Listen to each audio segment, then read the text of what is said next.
हाँ जी मेरे प्यारे प्यारे दोस्तों, कैसे हैं आप सब। और उम्मीद करता हूं भाई कि बिल्कुल अच्छे होंगे, बिल्कुल बिंदास होंगे। जहां पर भी होंगे आप लोग बिल्कुल स्वस्थ होंगे, मस्त होंगे। और समय निकाल करके स्पोर्ट्स टॉक भी देख लीजिए, क्योंकि समझ में नहीं आ रहा भाई, दिल से कह रहा हूं कि कहां से शुरू करूं, कहां पर अंत करूं। आज तो सब कुछ चंगा ही चंगा रहा, सब कुछ शानदार ही शानदार रहा। मतलब right from the toss, 20 match से टॉस नहीं जीते थे तो 21वें में जीत गए।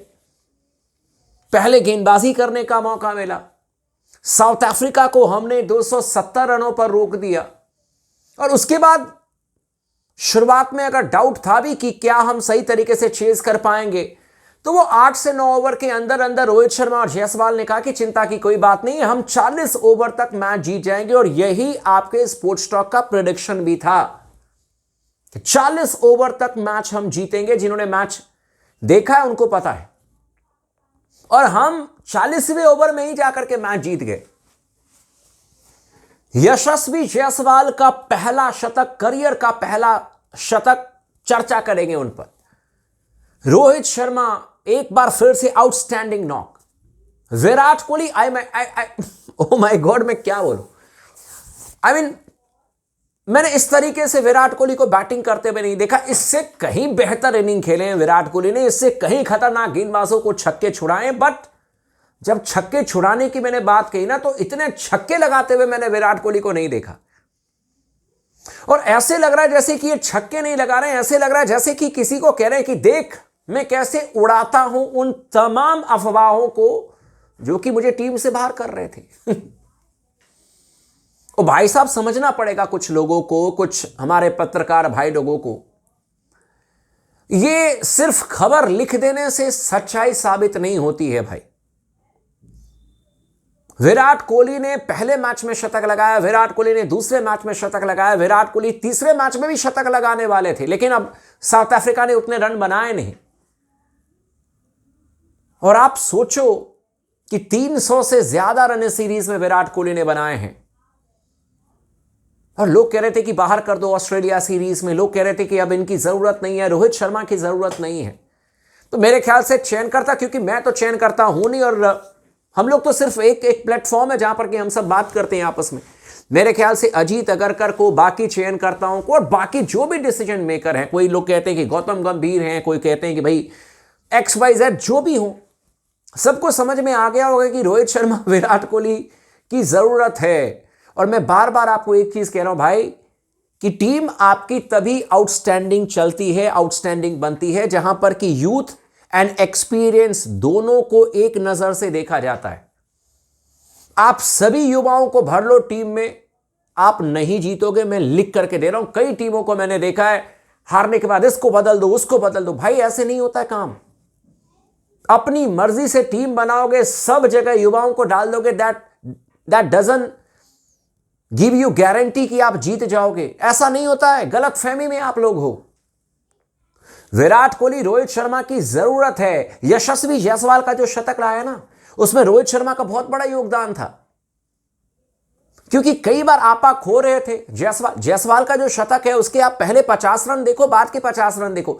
शुरुआती 50 रन में ऐसे लग रहा था कि जल्दबाजी में, कि जल्दी से रन बन जाएं, 2 मैचेस से रन नहीं आए हैं, जल्दी जल्दी रन बना लो ताकि मेरे को कॉन्फिडेंस मिले, आत्मविश्वास मिले। कई बार रैश शॉट मारने के लिए जा रहे थे।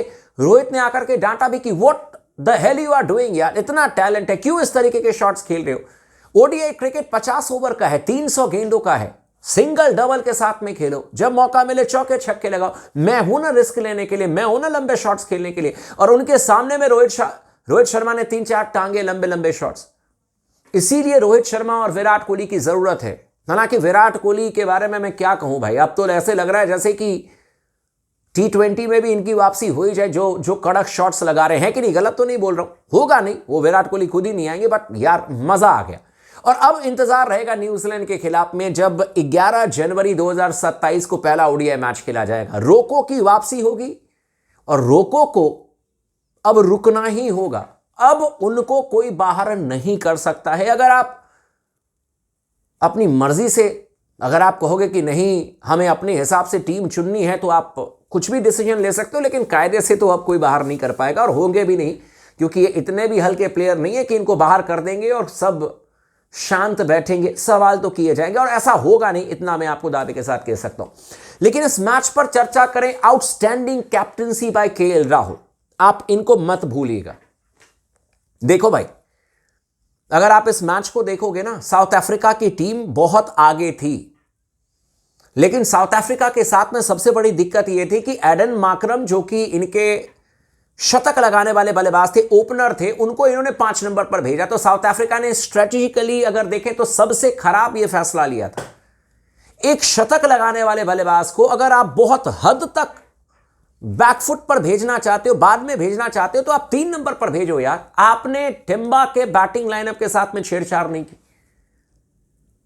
आपने ब्रिस्की की बैटिंग लाइनअप के साथ में छेड़छाड़ नहीं की नंबर के साथ में। आपने उससे पहले मेरे ख्याल से किसको भेज दिया था, एक और बैट्समैन को आपने भेज दिया था, और उसके बाद आए हैं बैटिंग करने के लिए एडन मार्करम। तो साउथ अफ्रीका ने तो यह बड़ी गलती की। दूसरी बात है प्रसिद्ध कृष्णा, जब 2 छक्के 1 ओवर में ब्रिस्की ने लगाए थे तिलक वर्मा को, तभी आप लोगों ने सोचा होगा कि यार तिलक वर्मा पर तो ये लोग अटैक करेंगे, और वहां पर मास्टर स्ट्रोक लगाया था केएल राहुल ने। तारीफ करनी होगी कप्तान की कि वो लेकर के आए थे प्रसिद्ध कृष्णा को कि भाई 2 ओवर में 27 रन तू पिट करके गया है, तेरी जिम्मेदारी है, हमारे पास में एक्स्ट्रा कोई गेंदबाज नहीं है, you have to take wicket, आपको विकेट लेना होगा। और आज अगर विकेट नहीं मिलता ना, तो 350 पौने 400 रन साउथ अफ्रीका मारती और प्रसिद्ध कृष्णा को आज ही बाहर कर दिया जाता। लेकिन उन्होंने आकर के विकेट निकाले, और यह होना था, बिकॉज आप जब एक्स्ट्रा आप किसी गेंदबाज के खिलाफ में रिस्क लेते हो, तो गेंदबाज के पास में मौका भी होता है विकेट निकालने का। उन्होंने आउटस्टैंडिंग गेंदबाजी की, कुलदीप ने आउटस्टैंडिंग गेंदबाजी की, भारतीय टीम मैच जीती।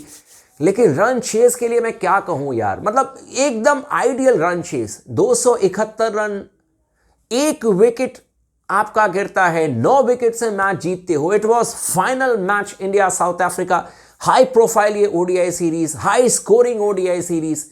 और ऐसा भी नहीं था भाई लोगों की कोई रांची की तरह और रायपुर की तरह ड्यू फैक्टर था, ऐसा तो नहीं था ना। लेकिन जो बैटिंग हुई है विराट कोहली की, मतलब मैं क्या कहूं यार, ऐसे लग रहा है जैसे कि बस चलता रहे क्रिकेट, इनकी बैटिंग चलते रहे, देखते रहे।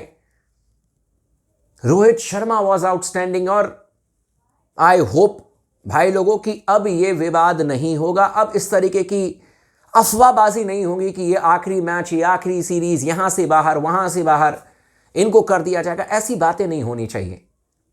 दोनों खिलाड़ियों ने बार बार रन बनाए हैं, और आई विश कि 2027 भी इनके लिए बहुत फ्रूटफुल हो और इसी तरीके से रन बनाए। बाकी आउटस्टैंडिंग विन टीम इंडिया यार, congratulations team India, congratulations Jaiswal, Kuldeep and then Prasidh Krishna भी। और बाकी विराट कोहली को तो मैं सैल्यूट ही करूंगा, रोहित शर्मा को भी सैल्यूट करूंगा, क्योंकि इन दोनों ने दोबारा ओडीआई क्रिकेट को जिंदा कर दिया है।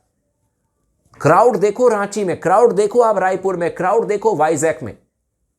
और इसीलिए मैं बार बार कहता हूं कि विराट कोहली, रोहित शर्मा सिर्फ क्रिकेटर नहीं है, क्राउड पुलर नहीं है। क्राउड पुल तो करते ही है, मतलब कि इनका ऑरा कुछ और है, और हमें इनकी बहुत ज्यादा जरूरत है। बाकी चयनकर्ताओं की मर्जी, बट मेरी तरफ से 200% 2027 इज ऑन।